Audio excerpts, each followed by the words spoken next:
Olá, seja bem-vindo ao Rio TV Debate. Você sabe para onde vai o lixo que é produzido, como, de que forma e quanto custa? E de que forma você pode colaborar? Para responder essas e outras perguntas, os nossos convidados são Miguel Alvarenga Fernandes e Fernandes, engenheiro sanitarista, Vitória Santos, consultora de inovação, Senai C-Ticket, e Fabiano Araújo, coordenador da coleta seletiva da Conlurb. Muito obrigado pela presença de todos. Começando com você, Fabiano. A gente caminha para uma consciência, né, em relação à destinação final desse lixo, mas a gente ainda está muito longe?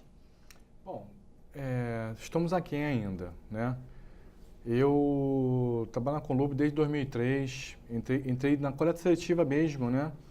Na época a gente tinha 5 caminhões atuando na Zona Sul, que é uma área com maior conscientização, culturalmente, né?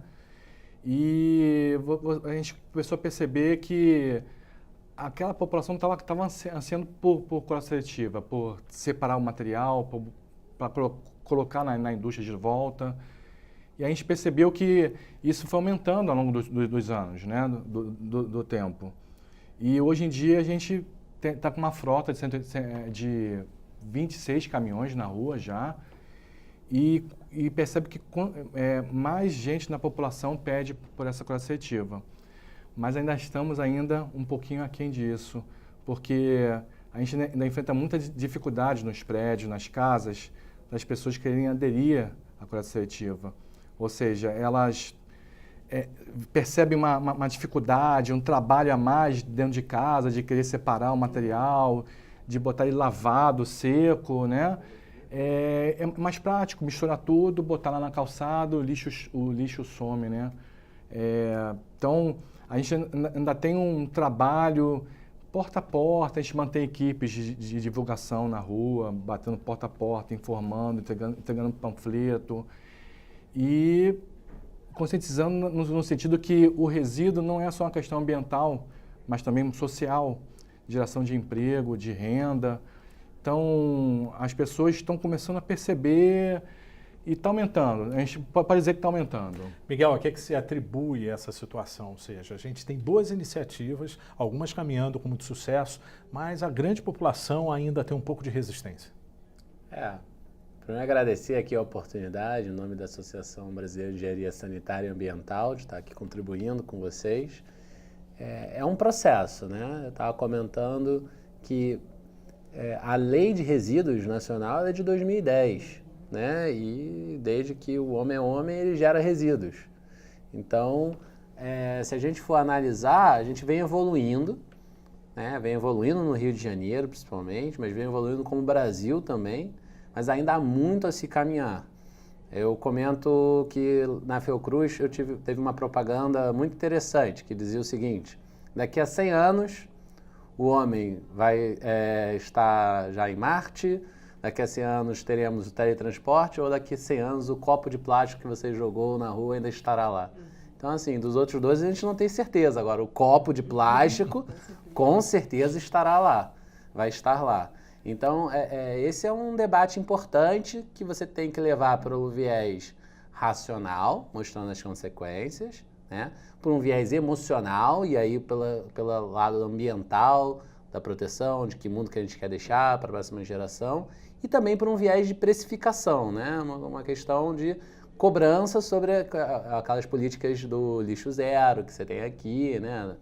Você jogou o lixo na rua, no chão, é multado, né? Cobrar pela geração do lixo, às vezes de incentivo. Por exemplo, um bom exemplo que a gente tem é o caso das latinhas, né? Que a reciclagem dá um retorno financeiro, então é muito forte, né? A força hoje que você tem da reciclagem das latinhas, enfim. Eu acho que tudo isso são instrumentos que podem auxiliar a sociedade a avançar nessa discussão que é recente, apesar de ser muito antigo, né, o debate sobre resíduos, é recente, que vem avançando com política pública mais organizada dentro do nosso país. Vitória, é importante a gente dar essa dimensão com relação ao retorno que a indústria tem do tema, né? Você consegue pontuar para a gente a participação do setor industrial sobre o tema? Sim. Primeiramente, eu gostaria de agradecer, né, pela oportunidade. Muito obrigada pelo convite, muito obrigada pelos participantes. Sim, o papel da indústria ele é preponderante, né, como todos nós sabemos. Na verdade, a problemática de resíduos se intensificou por causa da Revolução Industrial, né, resposta à Revolução Industrial, e no mundo todo. E o que eu posso dizer é que, assim, ao mesmo tempo em que a indústria começou com uma certa resistência, hoje a indústria puxa muito essa parte de desenvolvimento sustentável, tanto por questão de regulação, que foi se desenvolvendo ao longo do tempo, tanto por causa do mercado consumidor em si, que está se tornando cada vez mais exigente ao longo do tempo também. Então, as indústrias estão hoje cada vez mais preocupadas com seu papel, com seu impacto ambiental, impacto social, né? Não só ambiental como social também. E muitas das grandes indústrias reportam, né, fazem relatórios de sustentabilidade hoje em dia. Então, assim, que está onde a questão dos resíduos, claro, e emissões, né, está central. Então, o que eu posso dizer é que, sim, a indústria tem se movimentado e muito nesse sentido de rever, né, o seu papel como geradora de resíduos. Fabiano, você acredita que a partir do momento em que eu produzo lixo, eu acabo tendo um comportamento de que o lixo, esse é uma situação, um processo invisível, ou seja, coloco meu saco de lixo na porta, não quero saber para onde que ele vai? Isso é mais ou menos o pensamento geral? Eu costumo dar palestra sobre reciclagem, né, sobre coleta seletiva, né? E a primeira pergunta que eu faço, o que é lixo? Uhum. Né? Qual é o conceito de lixo? As pessoas já ficam assim meio sem uma resposta básica, né? Porque se a gente for ver mesmo o que é a espécie do lixo, é aquilo que não serve para mim, serve para ninguém, suma da minha frente. Mas né? não consegue tipificar, né? Não consegue dizer assim, separação. É aquilo tudo que eu consumo dentro de casa, não serve mais para nada para mim, eu vou colocar na rua e a Conlurb leva. Né? E na verdade não é bem assim. Se a gente for perceber, o conceito do lixo sendo um resíduo que não serve para mais nada, é uma mentira, porque todos os tipos de resíduos servem para alguma coisa. Você pode perceber mesmo que a Conlurb anualmente faz uma gravimetria do resíduo da cidade, tá? Ela faz a tipologia do lixo, ela determina quantos por cento tem de orgânico, quantos por cento tem de inerte, que é o que realmente não é orgânico nem reciclável, quantos por cento tem de RCC, resíduos de construção civil. E a gente começa a entender que cada tipo de resíduo ele tem um destino correto, né? Seja o orgânico para compostagem, seja o inerte para virar combustível, seja o RCC da construção civil para se tornar novamente agregado na construção civil, e seja do reciclável que vai retornar para o ciclo da cadeia de reciclagem das indústrias, né? Se não separa, né, não é aproveitado pela indústria, por exemplo. Exatamente, com certeza. Isso aí é certo, né? Hoje, assim, o que é lixo, né? Voltando para esse conceito, que é recurso, né? O lixo não é lixo, é um recurso que está sendo desperdiçado, porque gastou-se dinheiro para extrair, gastou-se dinheiro para processar, gastou-se dinheiro para produzir um produto, e é uma parte daquele recurso que está sendo perdida e chamada de lixo, né? Então, eu acho que o movimento que está acontecendo hoje em dia com a economia circular, mais recentemente, né, ecologia industrial de 25 anos para cá, é de ressignificar o que a gente chama tradicionalmente de lixo. Agora, pois não. Posso terminar só para falar trazer para a separação, né? Justamente. E a separação é muito importante, porque aí você agrega o valor, aqueles materiais que estão misturados, eles, em geral, não têm muito valor por causa da mistura, mas quando você consegue separar os diferentes componentes, você consegue agregar mais valor ao material em si. O resíduo é recurso e é renda, né, Miguel? Esse fato, né, desse debate sobre o resíduo ser recurso ou não ser recurso, tem a ver com você agregar valor àquilo e também na cadeia econômica. Por exemplo, uma indústria que vende fralda descartável, né, ela não impute no preço dessa fralda o custo do retorno dessa fralda para a disposição final dela.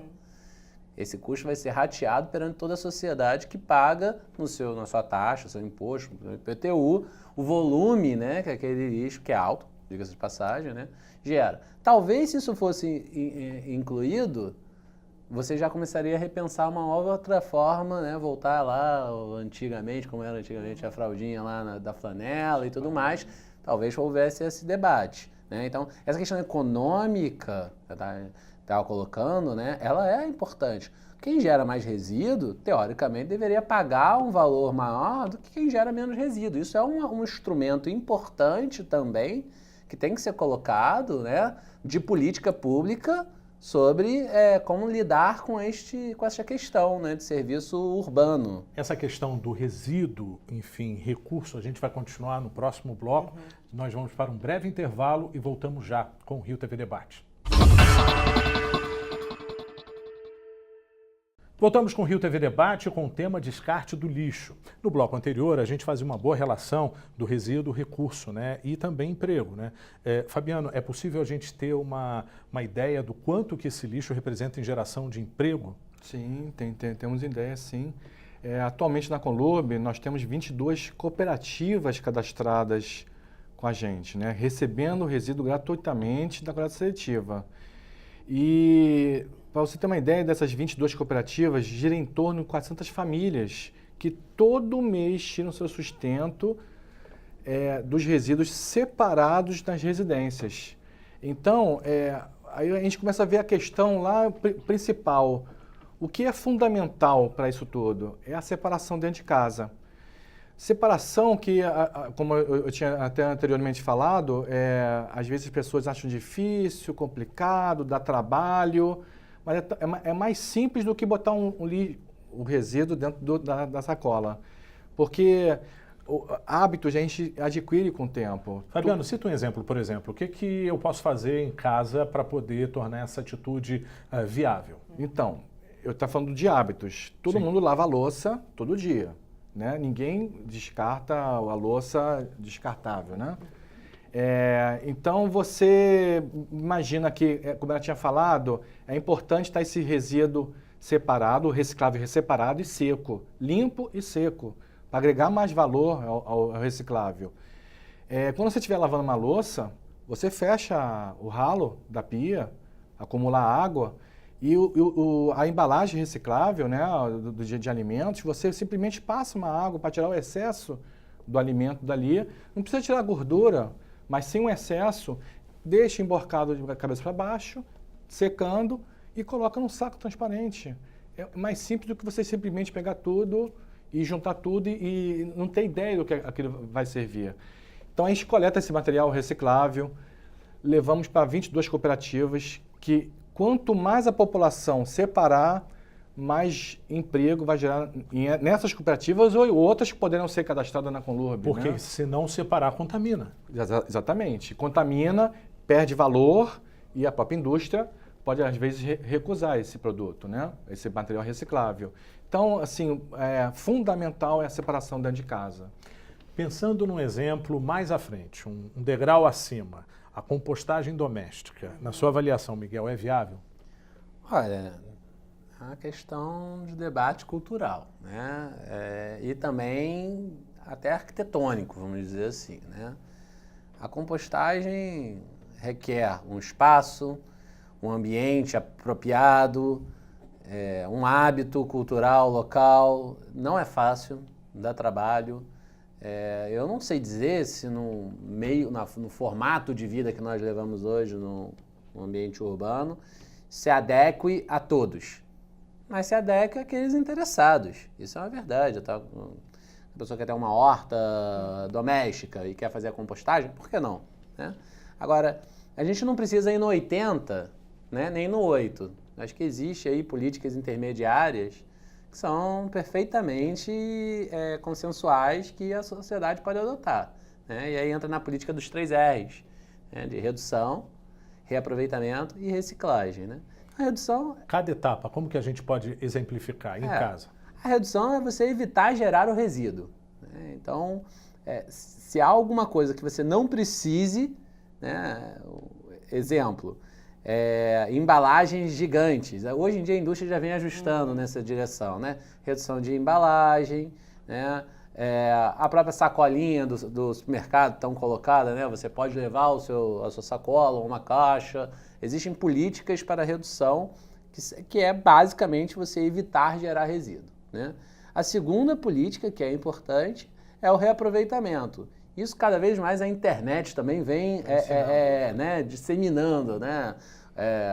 Um copo de requeijão que vira o copo da casa, um pote plástico que vira um Tupperware, tem vários, um cabide que vira alguma outra coisa dentro de casa que vai te dar uma utilidade, né? É quase um MacGyver, né? Ali na operação doméstica, te ajudando, reaproveitando. E a reciclagem, que é a separação, principalmente, né, como aqui foi bem colocado, ideal para voltar para a cadeia industrial. Acho que tem Ou seja, reciclar, reaproveitar e reduzir. Exatamente. Acho que tem muita coisa aí que a sociedade pode discutir. Eu acho que a internet ajuda muito a disseminar a informação. A gente precisa de política pública mais forte nessa parte da educação. Porque eu dou um exemplo na área de saneamento, que tem a ver com o resíduo, que é como você faz a destinação final, né, de guimba de cigarro e de fio dental. Como se faz? E cabelo,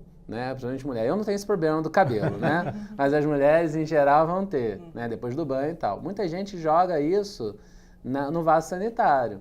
Isso é uma destinação final errada, porque o sistema de esgotamento sanitário não está preparado para receber esses resíduos.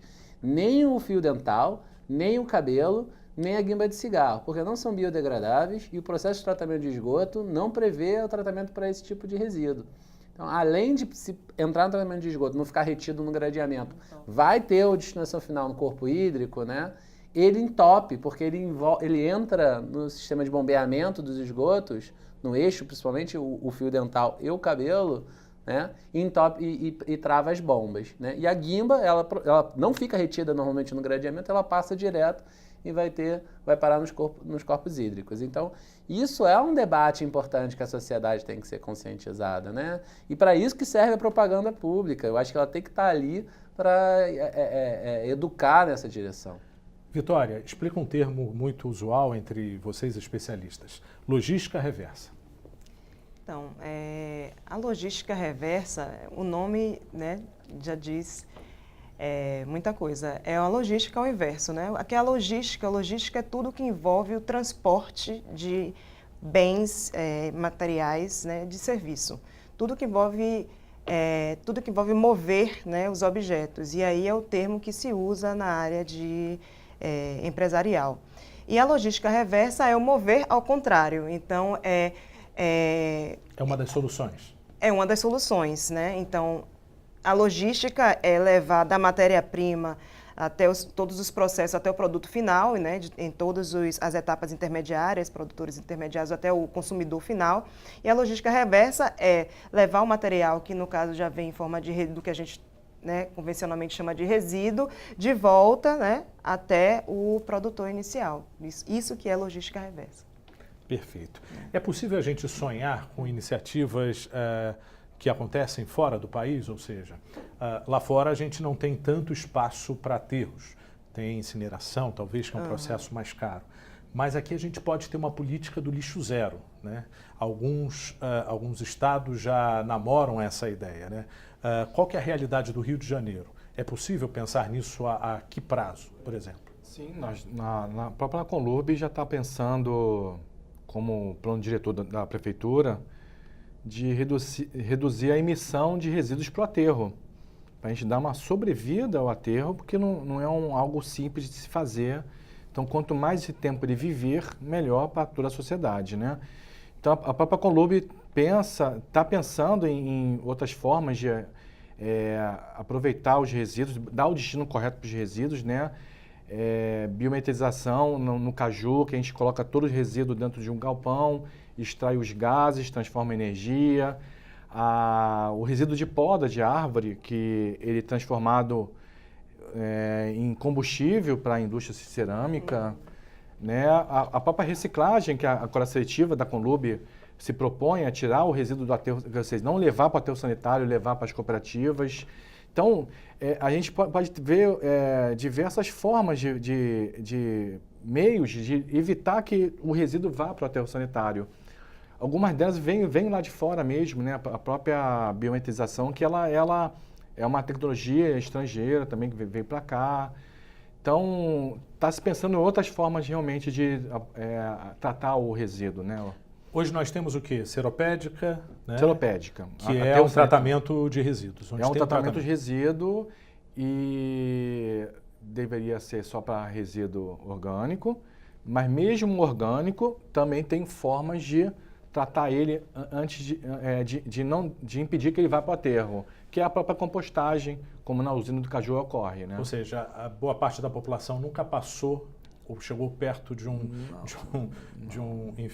um ambiente como esse. Se tivesse tido esse contato na sua avaliação, teria começado a ter simples atitudes dentro de casa? Eu diria até passar perto de um lixão, que no Rio de Janeiro foi extinto, no município do Rio de Janeiro não existe. Gramacho começou como lixão, mas ele, pela tecnologia, conseguiu transformar num aterro controlado, tá?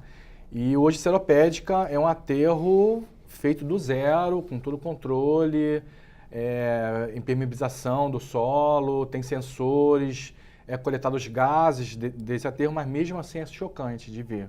Né? Miguel, eu vi que você queria fazer uma eu consideração. queria colocar que eu acho que é um conceito importante, né? Quando a gente fala, você está dizendo lixo zero, na verdade eu entendo que seja rejeito zero, porque o que é gerado é o resíduo, né? O resíduo tem potencial econômico, né? E aí no momento que você identifica que não há mais potencial econômico, aí você vai fazer uma disposição final, normalmente nos aterros, né? Devem ser nos aterros, e aí vira o que a gente chama de rejeito, né? E aí evitar o rejeito, essa seria a política. Eu acho que hoje a gente ainda não caminha, a gente tem um desafio muito maior, inicial, e aí quando eu falo em termos de país, né, um país continental, são muitos Brasis, né, que a gente coloca dessa forma, primeiro é acabar com os lixões. Né, os lixões regularizados, que pelo incrível que pareça, ainda existem, e existe uma política toda vez postergada, de que vai acabar, e é sempre postergado, né, os lixões. O aterro controlado, ele é um processo de mitigação de um lixão existente, então também é algo que não pode ser uma política pública, é só uma política de transição, né? E os aterros, o terreno é limitado, então você tem que entender que tem que reduzir a quantidade de rejeito. O aterro, né? Seria um plano B. É aquilo que não tem o que fazer, acaba indo para o aterro, né? Eu acho que a gente vem avançando muito, colocou bem. Se você parar para analisar, em 15 anos se avançou muito no Rio de Janeiro, onde antes você tinha os seus resíduos colocados num lixão, essa é a verdade, sobre o Gramacho, né? E hoje, não, hoje você tem um aterro sanitário. Existe um grande desafio, não foi colocado aqui o urbano, mas a estimativa é que metade dos resíduos gerados sejam gerados pela construção civil. E às vezes é uma coisa meio silenciosa, a gente não enxerga, mas há uma indústria aí, sim, da construção civil, que ainda não se adequou a essa nova realidade, não só da sociedade, mas uma indústria importante, né? Que precisa ser discutida e debatida, inclusive vem sendo um grande viés de pesquisa na área acadêmica, né? Essa parte da construção civil e a parte do reaproveitamento, principalmente de resíduos orgânicos ligados à cadeia produtiva, como abastecimento de hortifrutis, essa parte toda para geração de energia. Eu gostaria de fazer uma colocação. A gente pode então fazer só um breve intervalo? Pode, sim. Voltamos daqui a pouco então com o Rio TV Debate. Voltamos então com o último bloco do Rio TV Debate. No bloco anterior, infelizmente, eu precisei interromper você, Vitória. Pode concluir seu raciocínio. Então, só contribuindo mais, né, que os aterros são uma solução de disposição, claro, só que eles têm vida útil, demandam espaço e, assim, a população está crescendo.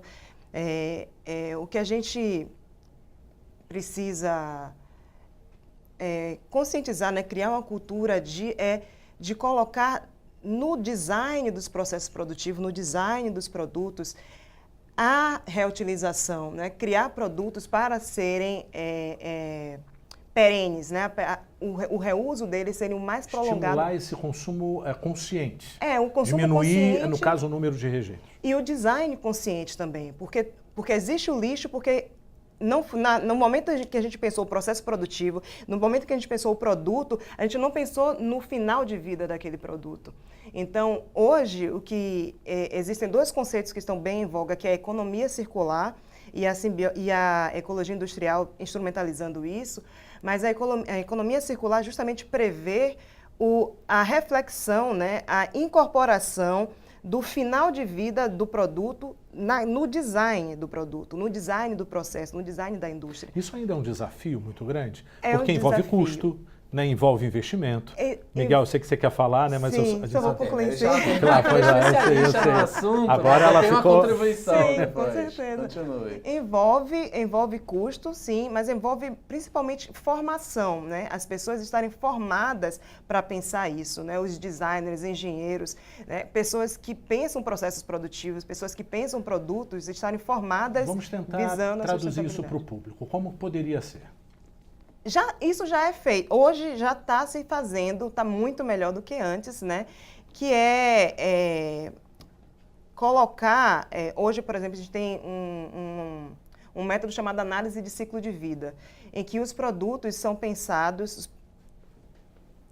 Quando você tem uma ideia de produto, né, ele não é pensado só para aplicação, o uso final, né? Ele é pensado para o uso final e também para o que é que vai ser feito após aquele uso final. O próprio design, que tipo de material está sendo incorporado naquele produto também está sendo mais pensado hoje, né, para o momento de descarte final. E isso nas aulas, as disciplinas, tem disciplina de economia circular, disciplina de ecologia industrial, projetos também fomentando soluções sustentáveis. Uma simbiose industrial. Simbiose industrial, que é um outro conceito, né, desse de ciclagem, né, de circularidade dos Miguel. produtos. Eu quero dar uma contribuição nessa parte. Não, porque esse é um debate profundo. Sim. É um debate sobre o conceito econômico, né, de modus operandi da sociedade. Exatamente. Hoje a gente vive uma sociedade que é de obsolescência programada. Exatamente. Então por que o cara precisa trocar de celular a cada 2, 3 anos? Uhum. E o celular tá ali, ó, nem quebrou a tela, tá íntegro, mas ele começa a parar de funcionar. Porque a política econômica, ela é prevista para que você troque dali a 2, 3 anos de celular, né? Vou dar um exemplo. Eu tive um professor, colega, que falou assim, poxa, eu estou com essa minha calça de brim, essa calça de brim tingida. Há 30 anos atrás, quando eu comecei a dar aula, eu jamais teria coragem de falar isso em público. Hoje, isso é sinônimo de sustentabilidade.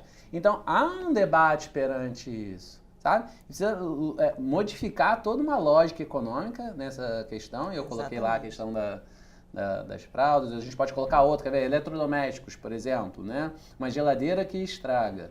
Hoje, na lógica econômica, é mais barato você pegar uma geladeira que é aquele negócio gigantesco e descartar e comprar uma nova, né? Do que você tentar reaproveitar aquela geladeira. Então, há aí visual. Sim. Você vê que há um mecanismo aí que precisa ser mexido nessa lógica econômica, porque da forma como está estruturada hoje, ela não é sustentável. É uma mudança A de médio e longo paradigma, prazo. né? É uma mudança de a gente paradigma. precisa de uma mudança de paradigma. E uma outra solução, que hoje tem muito mais na Europa, né? Mas é uma coisa que a gente está debatendo para crescer aqui no Brasil, é o produto como serviço. Isso. Que é uma outra forma de olhar o produto. Por exemplo, a geladeira. Você compra a geladeira ou o refrigeramento, a refrigeração dos seus produtos. Então, no momento que você compra a geladeira é sua, mas aí você fica responsável por aquele negócio, aquele trombolho. O que está acontecendo hoje? Você aluga, digamos assim, né, a geladeira. Você compra, é como se você pagasse um leasing pelo aparelho,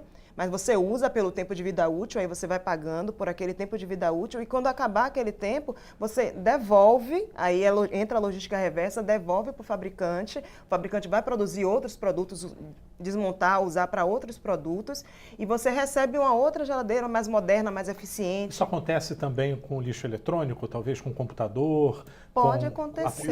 Filtro de água. Filtro de água. Então, enfim, é uma coisa que a gente já há uma tem. tendência em relação a tem uma realidade. Isso Sim. reduz custo custo e Sim. também a questão Promove a econômica. logística Sim. reversa também. Com produto de limpeza também já está acontecendo, você compra o produto, você não compra a embalagem, né? Você Sim. compra o sabão. Então, você compra, usa o sabão e devolve a E embalagem. uma pergunta que eu faço aí para o Fabiano, como que isso mudaria a realidade que a Conlurb enfrenta? Por exemplo, o Rio são 10 mil toneladas, não é isso, por dia? Por dia. Como que isso poderia mudar essa realidade? Sim, mudaria principalmente pelo fato de reduzir o resíduo, né, que vai para o aterro. Existe uma meta que vocês já traçaram? Porque esse número é muito grande, né? Muito assustador. Né? Sim. A gente tem uma meta progressiva aí para até 2020 de promover uma redução de emissão para o aterro, né? Com iniciativas como essa, da própria reciclagem, né, a coleta seletiva, até uma compostagem, como a gente faz lá no Cajô. Mas é um desafio muito grande, porque a cultura mesmo é de consumo, muito grande. A gente vê anos atrás aí, eu quando era garoto, eu tinha um refrigerante com garrafa retornável. Uhum. Mas no tempo do meu avô era a garrafa do leite. Tinha um leiteiro, né? Gritava lá, tirava a garrafa vazia e botava o cheio. Pegando carona no seu raciocínio, a gente gostaria também de saber de vocês, pontualmente, que atividades vocês realizam em casa que mudam essa situação. Por exemplo, várias pessoas usam a embalagem de vidro, né, compram em lojas a granel, enfim, usam seu saco de tecido, não levam a sacola plástica. Como que você faz, por exemplo? Eu estava até comentando com vocês antes do programa que eu vou para o mercado com uma embalagem de vidro para comprar frios. Em vez de receber aquele pratinho de isopor embrulhado no plástico filme, eu peço que coloque os frios dentro do meu pote de vidro e lacre com o selo lá do preço, né? Miguel, sua dica. Eu separo lixo molhado do lixo seco. Eu faço esse descarte separado, né, já pensando na reciclagem. E eu sou o mestre do hacking das coisas em casa, sempre reaproveitando. Né? Eu acho um absurdo você comprar Tupperware, comprar copo. Eu acho que isso aí tem que ser reaproveitado com o que já vem da embalagem. Tem muita coisa ali que dá para ser reaproveitada que você não precisa usar como descarte. Vitória, sua dica. Eu tenho uma composteira dentro de casa, né? Aí, Faço ó, compostagem. Tá vendo? É mais simples do que a gente pensa, né? Assim, manter exige uma dedicação, mas é super factível. Também não uso há anos copo descartável. Sempre ando com minha garrafinha de água. Enfim, tento ao máximo reduzir meu impacto aí. Vamos para as considerações finais? Sim. Por favor, Fabiano. Bom, o debate foi interessantíssimo, que é o que eu trabalho do dia a dia aqui na Conlurb, né? Só para terminar mais ou menos o raciocínio, o nosso trabalho lá na Conlurb de coleta seletiva não é um esforço operacional de logística, mas o nosso principal trabalho lá é conscientização. Ou seja, eu comecei na Conlurb batendo porta a porta para informar sobre coleta seletiva. Então, ainda é uma maneira eficiente, até pelos números que a gente vem acompanhando esses 15 anos, né, que tem aí. É o mais difícil que a gente vem enfrentando, porque é um serviço para a população que a própria não usa. Então, eu deixo esse apelo, né, para justamente a população aderir à ideia, né, e ver o benefício que isso traz para a sociedade. Miguel, seu apelo aí para mudar o planeta. Eu vou deixar uma experiência que eu vivi há alguns anos atrás. Eu tive a oportunidade de fazer uma peregrinação no Caminho de Santiago e durante a peregrinação eu conheci um casal, senhores, que fazia o Caminho de Santiago recolhendo o lixo que os outros peregrinos deixavam ao longo do caminho. E numa conversa com eles falaram, imagina se existisse resíduo plástico nos anos 1000, que foi quando começou, né? 1000 anos atrás, e ninguém tivesse recolhido, eles estariam aqui até hoje, né? Aí eu perguntei, mas você tem a pretensão de recolher todos os resíduos? Ele falou assim, sim, todo ano eu volto e recolho de novo. Aí eu falei, mas e aí, suja você fica recolhendo? Suja você fica recolhendo? Ele disse, não, eu não tenho a pretensão de recolher os resíduos, eu tenho a pretensão de inspirar as pessoas que me acompanham a entenderem a importância de não jogar os Muito resíduos. bom, né? Vitória. Então, meu recado é mais que o caminho, né, da redução dos resíduos, do lixo, né, ou do impacto negativo do lixo, passa muito pela inovação tecnológica, pela educação. Então, é uma formação para olhar o lixo como um recurso que tem valor, né? Ao invés de falar de gestão de resíduos, falar de gestão de recursos. E eu gostaria também de falar um pouco do livro, né, que a gente acabou de lançar, né? O livro é Ecologia Industrial. A Ecologia Industrial é justamente uma linha científica e técnica, né, que vê o sistema produtivo como um ecossistema, ou seja, excluindo o conceito de lixo. Foi organizado pela Alessandra Magrini e a Lilian, que são uma professora da COP e do IFRJ. Eu sou uma coautora desse livro e a gente coloca de uma forma didática, né, de que exemplos a gente tem de reduzir dentro do sistema produtivo no Rio de Janeiro, especificamente, a geração de resíduos. É isso. Muito obrigado pela participação de todos vocês. A gente espera que a população, pelo menos, tenha ficado com essa mensagem dos 3 R's, né? Sim. Reciclar, reaproveitar e reduzir, né? Isso aí. Obrigado pela participação. E o Rio TV Debate fica por aqui. Até o próximo encontro.